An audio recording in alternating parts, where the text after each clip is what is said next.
Hey everybody, you're watching KTAL News Now. I'm your host Anthony Mocklin, and today is Tech Tuesday, where we'll be covering the latest tech news and technology, as well as some movie-related news. Our topics include the oldest ever baby to be born, technically. We'll get into more of that later, as well as some movie audio that's being used to scare away wolves on farms and to protect cattle. Samsung's new foldable phones that they're rolling out, as well as Apple's iOS 26 that will roll out this fall. And then the plans to build a nuclear reactor on the moon. So we're going to dive into all of that. This is KTAL News Now, where we go live every Monday through Friday at 1 p.m. And we have themes for every day, usually, in just like a broad umbrella of topics. And today is Tuesday, which means it is Tech Tuesday, where, like I said, we'll be covering a bunch of different technology news.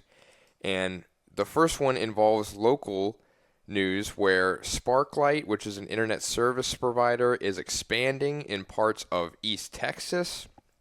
They just had their grand opening at their brand new Marshall location, and KTAL's Alexandra Meacham has more about the grand opening and how it is extending its service to customers. The company recently bought Fidelity Communications and rebranded. They held a launch party open to the public with free food, a raffle, and Sparklight swag. City officials, the Chamber of Commerce, along with the location's manager, staff, and technicians were present to meet with people and interested customers. The region's spokesperson says they hire locally and contribute to the local economy. Community, we're your neighborly provider. This location, I want to say, has about 20 employees, and from our customer service team to our technical team. The company has new offers for homes and business. They addressed any service interruptions customers may experience. Please don't hesitate to reach out to Sparklight. We'll be happy to let you know an ETA. We'll be happy to get started working on the problems. Currently, 10,000 customers are enrolled in this location's coverage that runs off fiber optics. And that's great to see extended coverage to more areas and just providing that service for people. And as far as other news, where I mentioned earlier that movie audio is now being used to scare away wolves, is being used in the form of the movie Marriage Story, which released back in 2019 to critical acclaim. It was nominated for 6 Oscars and took home 1. But there's one scene in particular involving the 2 leads, Scarlett Johansson and Adam Driver, where they're essentially getting into this screaming, shouting argument with each other about their future and their marriage and just their current relationship. But that audio was deemed so unsettling and uncomfortable for even humans to hear that it's now being used to try to scare away wolves who are preying on cattle and other livestock. And it's doing that to save the livestock because the U.S. Department of Agriculture said that they want the wolves to be afraid of humans, and then for that to register that humans are bad, so that whenever they hear audio of humans, they want to run away or just stop doing what they're doing to save the livestock, essentially. And they're doing this by using these drones and like these quadcopters that have these thermal cameras equipped to them, and that once they detect the wolves on that thermal camera, they shine a spotlight on them and start playing the audio from a loudspeaker to try to scare them off. And not only are they playing the audio of the argument from Marriage Story, but they're also playing audio of fireworks, gunshots, and AC/DC's Thunderstruck, which is pretty funny. I mean, it's definitely something unique that I guess they were just tired of other methods, that they wanted something that might work. They wanted to just try something new, and it seems to be working in the form of wolf hazing in Oregon, where one part of Oregon has been trying it out, and there was a stretch where there were 11 cattle that were killed by wolves in the span of like 20 days. But then since implementing the drone technology and playing the audio of the argument, they only have had 2 cows that have died from wolves in an 85-day span. So it seems to be working. I mean, it props to them for trying something new to try and deter that. I mean, something had to be done. I mean, livestock around the world are crucial to everyday life and agriculture and the food we eat and just sustaining the global population, essentially. So it's good to see that something like this is working while not trying to outright get rid of the wolves, because the wolves that they were trying on specifically was like the gray wolf, which is recognized as an endangered species in the United States. So they did not want to resort to any violent means to deter them and protect the cattle. So I'm glad that this is working out and without harming anyone or any animals, besides just making them scared of just Adam Driver screaming at Scarlett Johansson. But, you know, who wouldn't be? But in other tech news, the new Samsung Galaxy foldable phone is marking the renaissance of foldable phones as a whole recently. And you could say that they're officially back because it's becoming a trend. It's kind of breaking being just a trend, because you have other companies like Google and Apple who are racing to get foldable phones out. And one of the concerns that people have with foldable smartphones is that the part that folds is actually connected, like it's part of the screen, like the screen itself folds. So people are wondering if that is necessarily durable. That's been a huge concern, aside from battery life, about why people haven't bought into a foldable smartphone yet. Durability has been a major reason for that, because of the complex hinge designs of the folding phones, and just like I said, how the displays themselves are flexible and can be folded. So people, I guess, were kind of weary about that. But a Korean YouTuber is putting the durability to the test, because the host of a Korean YouTube channel called Tech It is actually testing out the foldable durability of the new Samsung Galaxy Z Fold 7 with the goal of folding and unfolding the phone 200,000 times.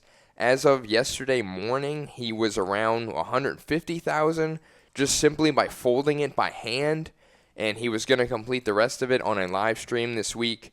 But the company itself said that it can be folded up to 500,000 times, but he's just testing to see if that is a credible claim, because that is coming from Samsung itself. So it might be a little biased, but he's putting it to the test. And after 150,000 recorded folds on his YouTube page, it seems to be working just fine. And Samsung pretty much said that the 500,000 number is not just an arbitrary thing. They undergo rigorous durability testing in the factories before they ship them out for public use. So they know of its quality and just how much it can take on a daily basis, essentially. And 500,000 folds over the lifetime of a phone, to put it in perspective, it's something that you would probably have to go out of your way to do, because just to put it like on a daily use format, you would have to fold and unfold your phone 100 times a day for the next 10 years before you reached 500,000 folds. Or if you're trying to just fold it a lot, or you find yourself folding it a lot during the day, it would be 200 times a day for the next 6 years. So just to put it in perspective on how these phones are built to last, especially the foldable aspect, which, like I said earlier, the durability factor of that folding smartphone is a major factor into why people have not opted into the smartphone fold craze. And despite all this hype and excitement around it, and other companies racing to make them, a recent CNET survey revealed that only 64% of people have little to no interest in purchasing a foldable smartphone within the next year, which I'm sure that will change because, like I said, Apple is planning to unveil their version of a foldable smartphone next summer, in the summer of 2026.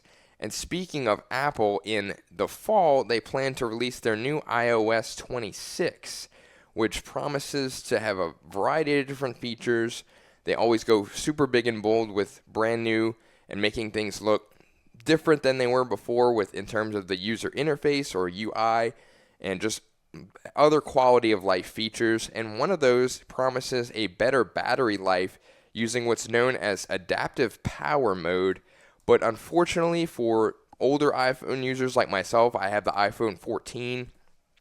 It will only be available for the iPhone 15 Pro and up, as well as all iPhone 16 models. So if you do have those and with the ones with Apple Intelligence built in, that's a great sign and great for you. I'm very happy for you. Not really, but if you're someone like myself who has some of the older models, it's pretty much a bummer when it comes to saving battery life because that's something that's very crucial, as phones are something that most people use on a day-to-day basis, pretty much all day, whether it's calling, communicating, work-related, or just scrolling for entertainment purposes. And they promise to increase the battery, or at least save the battery life, through what they're calling small performance adjustments, which that could range from lowering the brightness automatically to allowing certain activities to take a little bit longer. Those are just some of the factors that are included in that blanket term. And unlike low power mode, which is currently the setting for most iPhones, the new battery saving mode works when battery usage is higher. So if you're using a very high demand app, it will kick into overdrive essentially to save as much battery as possible, because certain apps like entertainment, if you're watching a video on YouTube or you're downloading something, that usually uses a good bit of battery compared to if you're just sending a text message. So it'll be interesting to see how it exactly works and how much it actually saves your battery. But in terms of other usages with the new iOS that's rolling out, they are implementing a liquid glass type of user interface where all the apps on your home screen are like translucent and looks like a glassy effect, which if you grew up with when the iPhone was still coming out and releasing, this has been a concept art of the interface of an iPhone for years. People were speculating that this would be the norm going forward, but now they're finally actually implementing it. And I got to say, those early concepts, they sounded nice in practice and looked nice at the time. But when you're looking at a translucent app and everything kind of blends in together, it's not really a practical thing. It kind of looks pretty bad, in my opinion. I'm not a huge fan of it, but I'm used to the traditional way of just apps having their own identity and different colors to have an ease of access to what you're looking for in navigating your home screen. At least with the UI that they're going for, if you're already familiar with where all of your apps are, I guess that's fine, but I'm just not a big fan of it personally. Like I said, I like the apps and the icons to have a little bit of character, just not something that will blend together with everything else, even if it looks futuristic or whatnot, but I don't really care for all that. But another option with iOS 26 is a call screening, where they have better improved detection from unknown numbers. It will give you the information on like who exactly is calling and what they're calling for. And with the calling feature, they also have this hold assist mode that they're implementing, where if you're on the phone with customer service, you know it can take a long time before you actually reach a real human being. It's usually pre-screened to where you have to hit a certain number to speak to the right department, and you're not actually talking to a real-life agent for a while. But while you're on hold and while they're transferring you to an agent, they'll kind of lower the consumption that you would be normally on a call, and they'll send you a notification or a text whenever an actual agent gets on the line and is ready to speak with you, which is pretty nice. I mean, usually if you're on hold, you have to just wait around for somebody to pick up. You can't really do anything else while you're on the call with your phone. I mean, things have gotten better recently, but it's still using a lot of features are limited while you're on the phone. Like, you can't really use your camera or any audio really while you're on the phone. So it's great that they can have this to make like I said, a better quality of life improvement. Group chats are also getting a little bit of an upgrade where they're now showing typing indicators. When someone in your group chat is currently typing or sending a message, it'll have the little typing thing like it normally does for individual messages. And it will now allow you to set personalized wallpapers for each group chat. Like I think Facebook Messenger has this feature already where you can set like a themed wallpaper while you're messaging someone, which is kind of cool. I don't really see myself using that personally, but to each their own. I know a lot of people like their personalization options when it comes to just communicating or everyday use on an iPhone. So, and then we previously talked about Apple Music's new auto mix feature where it will seamlessly transition one song to the next, kind of like a DJ would, using AI technology, which is really cool because I myself am a DJ and I would definitely use that. I'm a Spotify user. I've been one since, I think, like 7th or 8th grade, whenever it like first dropped, and I'd say I'm a pretty loyal person when it comes to my subscriptions and just service, but this might actually finally make the jump to Apple Music, just because as a DJ I've become hyper aware of the types of audio that's used with streaming and music and YouTube and like SoundCloud and the different audio formats, and how some formats are higher quality audio. And I know that as a movie lover as well, the premier format when it comes to movies and the sound of movies is usually Dolby Atmos, which is a type of audio where it's like the highest form of audio when it comes to not only film but music as well. And they actually implemented that with Apple Music. So this, along with the Dolby Atmos audio, is a pretty high contender for me to switch to Apple Music, but we'll see.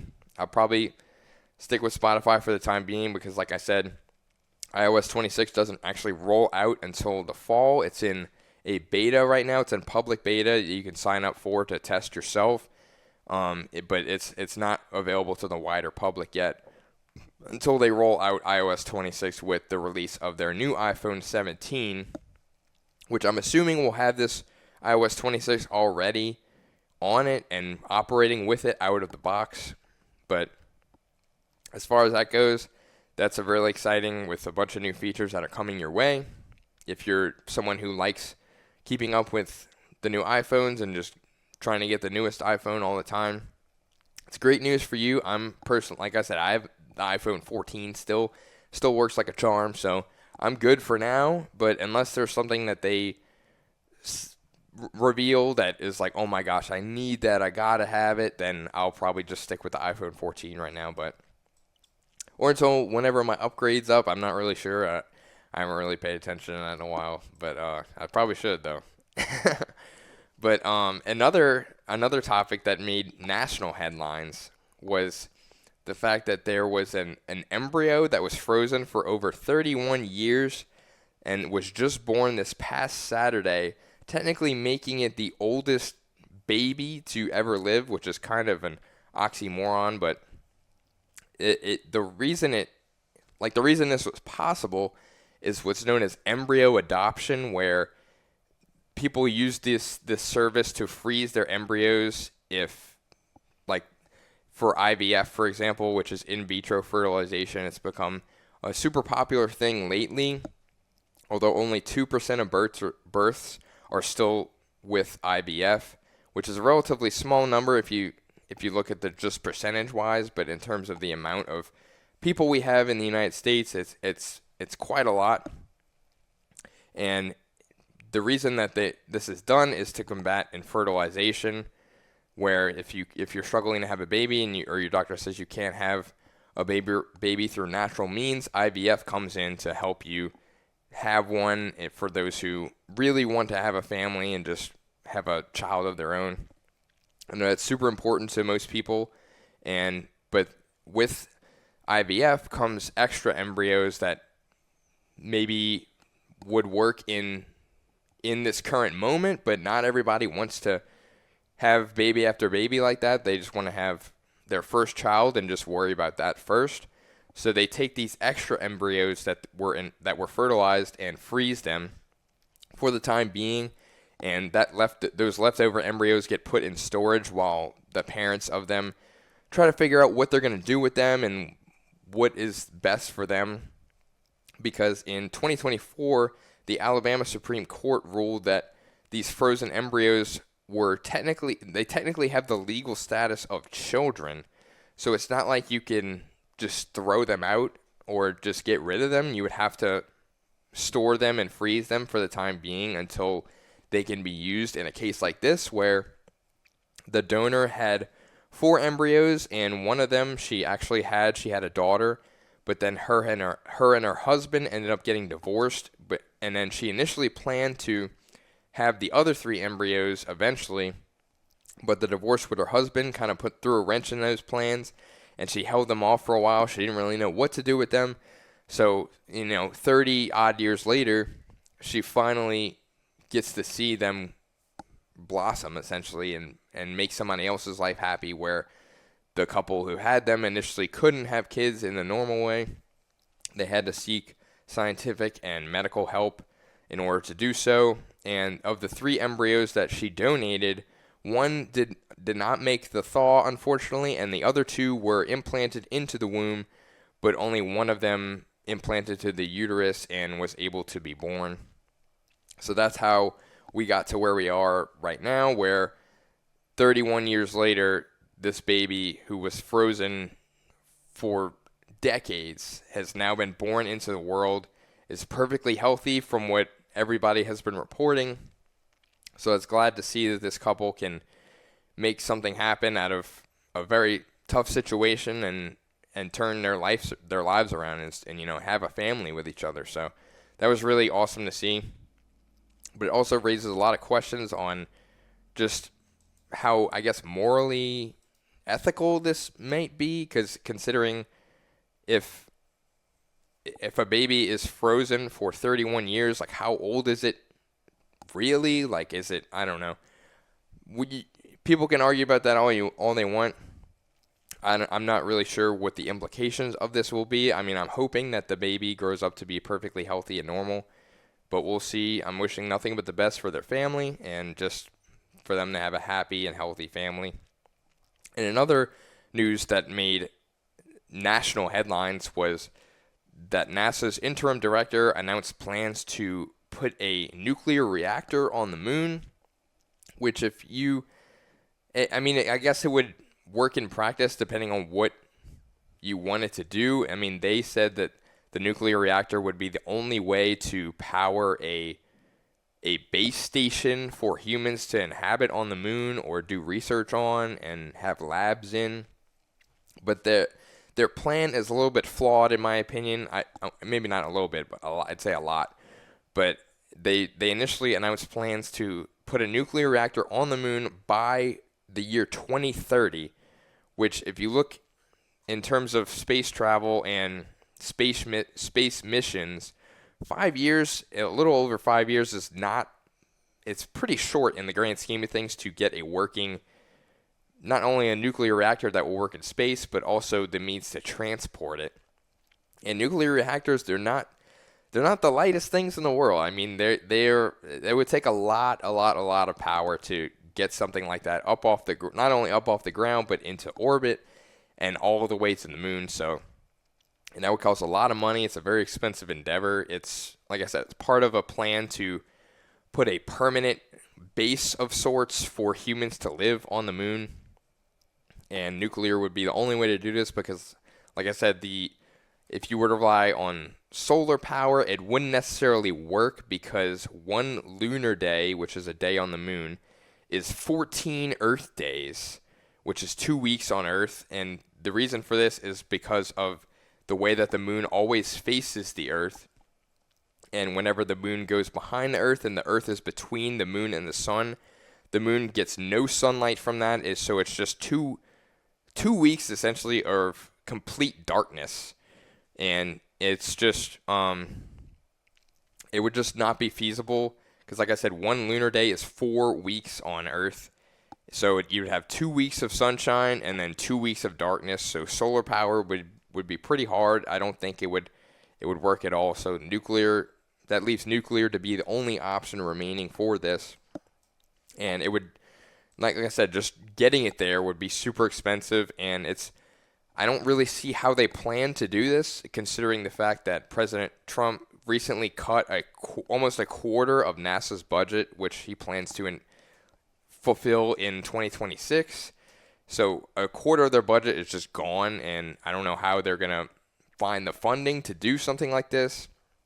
And especially considering the fact that NASA's Artemis 3 mission, which is scheduled for mid-2027, is planning to send more humans to the moon for a mission. But they've been facing a whole bunch of setbacks and uncertainty with those cuts to funding. So I'm not really sure if that mission is even going to get carried out, let alone trying to put a nuclear reactor on the moon, which I think is just a politically motivated thing because in May of this year, both China and Russia announced that they were trying to put an automated nuclear power station on the moon by the year 2035. So I'm thinking it's another, not necessarily a full-fledged space race like in the 60s where you had to be the first people to be on the moon.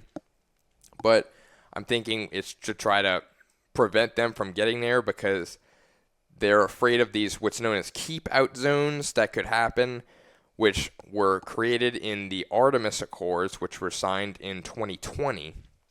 And these basically stated that these 7 nations all signed this agreement to where if it would jurisdict how each country would cooperate on the surface of the moon and what exactly they can do. So I think that the United States is fearing that if Russia or China get there first, they can put a power plant on the moon and then have these safety zones around them since they have all this equipment and operations and assets that they built on the surface, and basically say, we own this part of the moon. You can't be here. You have to keep out. This is our part, and kind of create not a monopoly on the moon, but at least on that area of the moon and just that power plant and the base that they try to build with it. So I think that's the main reason why they announced that, to try to do it so soon, because like I said, 5 years in terms of space travel and conducting a mission or an operation is not long at all.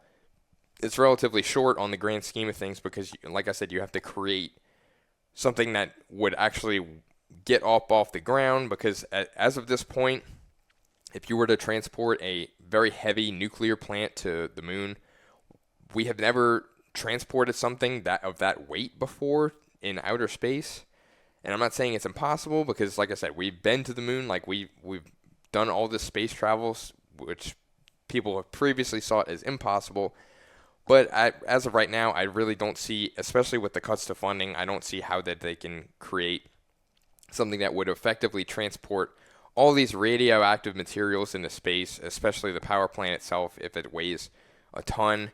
And not to mention the amount of water that they would need. I mean, in the darkest parts of the moon, where they have this water that's underneath the soil of the surface, we aren't really sure how much water is actually on the moon or underneath the surface. I don't imagine it's a whole lot, especially considering that power plants usually take billions of liters of water just to stay cool, because power plants need to be cooled to avoid a meltdown, which is another concern. I mean, you're transporting all these radioactive materials into space, and to do it in a little over 5 years, it's way too short for something that absolutely cannot have any faults or can't go wrong at all. You need it to be absolutely perfect in order to get it there, especially considering once you're there, you have to be able to just gently land that power plant on the moon, and to avoid any problems or obstacles, like I said. So that's another issue that they would have to work out, and I just don't think 5 years is enough. Even 10 years, that might be pushing it, and I don't think it's something that we should really be worried about right now, because as much as I love space travel and just exploring our solar system, we have plenty of problems to work out on our own here, and the amount of the billions of dollars that we get funneled into this can definitely be put somewhere else to help our communities here and just the education system, maybe, just to help solve our problems here first.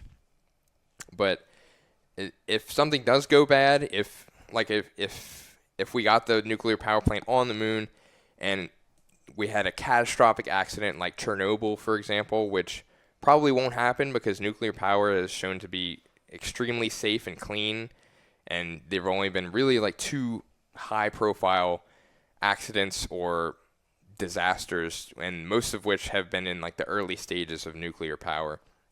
There have been hundreds of thousands of power plants that have been created since then and have worked fine, but that's another reason that people, I guess, are weary of it or scared of it because of those natural disasters like Chernobyl or the one in Japan. So it's not something to worry about, but if something were to happen, the moon is so large, even if we took the largest power plant here on Earth and tried to put it on the moon and then it ended up exploding, God forbid, it wouldn't actually make a noticeable or reasonable impact on the moon, thankfully, because if you know anything about the moon and just how it's just floating freely in space with the atmosphere of the moon is not strong enough to protect it from asteroids or any other objects like Earth is, and the moon constantly gets hit by asteroids and just rocks from outer space. That's what all the craters are on the moon that you see on the lunar surface all the time. So there's nothing to worry about in terms of if something were to go wrong, if we eventually get there. I mean, I'll check back with y'all in 5 years just to see where we're at with that. But that's all I have today. It's been a pretty packed Tech Tuesday today. But you can catch up on all of our previous shows on our YouTube page at KTAL News. And we go live every Monday through Friday at 1 p.m. on KTAL News Now. On our website at ktalnews.com, you can reach me, your host, Anthony Mocklin, at amocklin@ktalnews.com. If you have any story ideas or things you want me to cover, or if you just want to chat movies, space, tech, sports, anything, I'm really big into any of those. And I welcome any feedback, or if you just want to talk and just chit-chat, it doesn't matter to me. I just want to be able to connect with you, the audience, and just have that mutual connection and deliver the best I can every single day, which will be on KTAL News Now at 1 p.m. Monday through Friday.